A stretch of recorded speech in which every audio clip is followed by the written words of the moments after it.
is going good. Today we reduce the load a little bit, working more on set pieces. We'll whole set pieces session.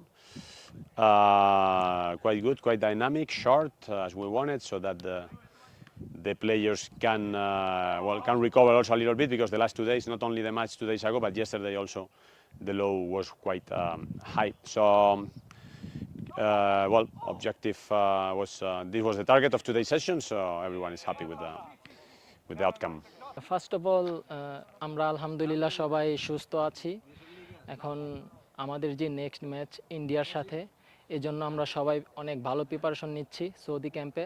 তো আমাদের কোচের যে planning আছে, আমরা যদি সবাই ওই প্ল্যানিং অনুযায়ী আমরা ভালো করতে পারি, ইনশাল্লাহ একটা ভালো রেজাল্টের আশা করছি আমরা।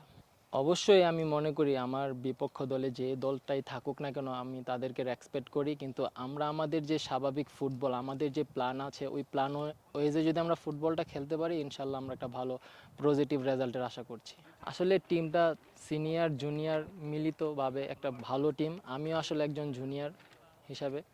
তো আসলে আমি মনে করতেছি সবার সাথে মানিয়ে নেওয়ার, আর আসলে আমরা সবাই খুব অ্যাক্টিভ আছি। তো আমরা যদি সবাই একসাথে আমাদের যে ফুটবলটা আছে মাঠে খেলতে পারি, হ্যাঁ রাইট ওয়েতে ইনশাল্লাহ একটা ভালো রেজাল্টের আশা করতেছি। পরিবেশটা অনেক ভালো,